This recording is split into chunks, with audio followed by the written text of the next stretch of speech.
सन्मान्य सुप्रियाताई ह्या माझ्या आवडत्या नेत्या आहेत, माझ्या मोठ्या बहीण आहेत. सन्मान्य पवारसाहेब हे माझं श्रद्धास्थान आहे. त्याच्यामुळे आज त्यांच्याशी बोलून किंवा त्यांची पूर्व परवानगी घेऊन मी या ठिकाणी पार्टी ऑफिसमध्ये दाखल झालो. सन्मान्य सुप्रियाताईंबरोबर आणि सन्मान्य आमचे प्रांताध्यक्ष शशिकांतजी शिंदे साहेबांबरोबर मागची 3-3.5 तास बैठक संपन्न झाली. मी जो एक प्रस्ताव त्यांच्यासमोर ठेवला, अर्थात पुणे शहराचाच मी प्रस्ताव घेऊन आलेलो होतो, तो प्रस्ताव त्यांच्यासमोर ठेवलेला आहे. या प्रस्तावाच्या संदर्भात ताईंनी आणि माननीय शशिकांत शिंदे साहेबांनी खूप वेळ दिला, त्याबद्दल मी त्यांचे मनापासून आभार मानतो. या प्रस्तावाच्यावर चर्चा करायला माझ्या नेत्या सौ सुप्रियाताई सुळे या पुणे शहर कार्यालयामध्ये उद्या सकाळी 11 वाजता दाखल होत आहेत. त्यांनी माझ्यावर एक वेगळी जबाबदारी दिलेली आहे. त्यानंतर दुपारी 2 वाजता पुन्हा एकदा सन्मान्य प्रांताध्यक्ष ताई आणि आम्ही एकत्रित चर्चा करणार आहोत आणि उद्या फायनली 4:30 वाजता राष्ट्रवादी भवन पुणे या ठिकाणी माझी प्रेस कॉन्फरन्स होऊन त्या ठिकाणी निर्णय जाहीर केला जाईल. परंतु प्रशांत जगतापजी, तुम्ही शहराध्यक्ष पदाचा राजीनामा दिलाय का आणि दादांसोबत येण्यास तुम्ही अनुकूल आहात का, की आज दोन्ही राष्ट्रवादी एकत्रित आल्यास तुम्ही राहणार नाही राष्ट्रवादीमध्ये? असं आहे की आता मान्य सुप्रियाताईंनी जी काय माझ्याशी चर्चा केलेली आहे, मान्य शशिकांत शिंदे साहेबांनी जी चर्चा केली आहे, त्या अनुषंगाने त्याच करता सुप्रियाताई सुळे हे उद्याचा मुंबईतला पूर्वनियोजित दौरा कॅन्सल करून पुण्यासाठी येत आहेत. पुण्याच्या कार्यकर्त्यांशी ते मुक्तपणाने संवाद साधणार आहेत आणि त्याच्यानंतर दुपारी पुन्हा एकदा ताईंची, माझी आणि शिंदे साहेबांची चर्चा होणार आहे आणि त्यानंतरच माझा फायनल डिसिजन हा उद्या दुपारी राष्ट्रवादी भवन शिवाजीनगर कार्यालयात या ठिकाणी जाहीर केला जाईल. असं आहे की माझा जो प्रस्ताव 1, प्रस्ताव 2, प्रस्ताव 3 हा मी माझ्या नेत्यांकडे दिलेला आहे. त्या त्याच्यावर चर्चा करायला ताई पुण्यात दाखल होत्या. त्याच्यामुळे ते झाल्याशिवाय मी नेमकं माझं काय म्हणणं आहे ते त्या ठिकाणी सांगू शकत नाही. अजित पवारांनी आज कार्यकर्त्यांना सांगताना सांगितलं की 26 तारखेला दोन्ही राष्ट्रवादी एकत्रित येतील म्हणून. मग आता दादांकडनं हे ठरवलं गेलेलं आहे का? असं आहे की सन्मान्य अजितदादा हे त्या पक्षाचे राष्ट्रीय अध्यक्ष आहेत, त्यामुळे त्यांनी काय स्टेटमेंट द्यावं हा माझ्या हातातला विषय नाही. पण माझ्या नेत्यांनी माझ्यासाठी वेळ दिला, तेच माझ्यासाठी खूप महत्वाची बाब आहे.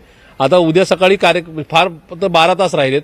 ताई त्या ठिकाणी कार्यकर्त्यांशी बोलतील, नंतर माझ्याशी चर्चा होईल ताईंशी आणि त्यानंतर माझा अंतिम डिसिजन हा उद्या दुपारी 4 वाजता माझ्याच आत्ताच्या राष्ट्रवादी भवन कार्यालयामध्ये या ठिकाणी निश्चित जाहीर केला जाईल. पण एक प्रश्न असा आहे की जर का सगळ्याच युती आघाड्या होत आहेत आणि अजितदादा आणि राष्ट्रवादी एकत्र आली, त्याच्यानंतरची तुमची भूमिका काय असणार ही स्पष्ट करा ना. हे सगळं म्हणजे तुम्ही गुंतागुंतीचं करून ठेवलेलं आहे. मी उद्या करतो, परवा करतो, निवडणुका तोंडावर आहेत, त्यामुळे कार्यकर्ते मी या निवडणुकीतला एक उमेदवार आहे. मला सुद्धा या ठिकाणी आता या ठिकाणी हसू आवरे ना की मला सुद्धा या ठिकाणी काहीच ठरवता येईना. त्याच्यामुळे काळजी करू नका. ऍज अ कॅन्डिडेट सुद्धा मी उद्या दुपारी 4:30 वाजता पत्रकार परिषद घेऊन माझा निर्णय नक्की जाहीर करेल. पण आता कुठलाही निर्णय झालेला नाही, किंतु परंतु नाही. पुन्हा तुमच्या एका विषयावर मी सांगतो, जसं आदरणीय साहेब, आदरणीय ताई, तसंच माझे एकेकाळचे 24 वर्षाचे लाडके नेते आदरणीय अजितदादांबरोबर माझा कुठल्या प्रकारचा वाद, किलमिश किंवा शत्रुत्व नव्हतं, नाही, उद्या सुद्धा नसेल. काय अडचण आहे आणि जर काही एकत्र आलात तर काही वेगळी वाढ धरणार का? असे आता गाडीतून निघालोय, पुण्यापर्यंत पोचायचंय, गाडी का गरम झाली, गाडी थांबली तर त्या ठिकाणी एसटी आहे का, एसटीत बसायचं हा विषय नंतरचा आहे. इफ अँड बटवर चर्चा करून काय उपयोग नाही. सुप्रिया ते अनुकूल आहेत का दादांसोबत जायला? काही बोलले का तुम्हाला? देत आहात, जर का तसं झालं तर वेगळी वाट निवडावी लागेल. ताई राष्ट्रीय अध्यक्ष आहेत आणि माझ्या लाडक्या नेत्यात. माझ्या आयुष्यातल्या सगळ्या प्रसंगात साहेब आणि ताई या ठिकाणी मला राजकीय पद देण्याच्या संदर्भामध्ये, मला प्रतिष्ठा मिळवून देण्यामध्ये त्यांनी काय माझी पाठराखण केली आहे. त्याच्यामुळे ताईंना या ठिकाणी महाराष्ट्र म्हणून त्या ठिकाणी निर्णय घ्यावे लागणार आहेत. हा काय फक्त पुण्यापुरता निर्णय नाही. त्याच्यामुळं मी सुद्धा काही ठिकाणी असा माझ्यासाठीच अमुक निर्णय घ्या असा हट्ट बिलकुल धरू नये अशा मताचा मी आहे. मी या संदर्भात सविस्तर चर्चा केली आहे. तुम्हाला उद्या म्हणजे मला नाही वाटत फक्त काय 16-18 ताससाठी तुम्ही थांबलं पाहिजे. ॲज अ कॅन्डिडेट मला उद्याच निर्णय जाहीर करावा लागेल, तो परवा नाही. सुप्रियाताई अनुकूल आहेत का दादांसोबत जायला? सुप्रियाताई काय बोलले का तुम्हाला की ते असे ताई कुणाबरोबर अनुकूल जायला तयार आहेत किंवा नाही आहेत हा विषयच नाही. त्या ठिकाणी असा एवढा क्षुल्लक विषय चर्चेला झाला नाही.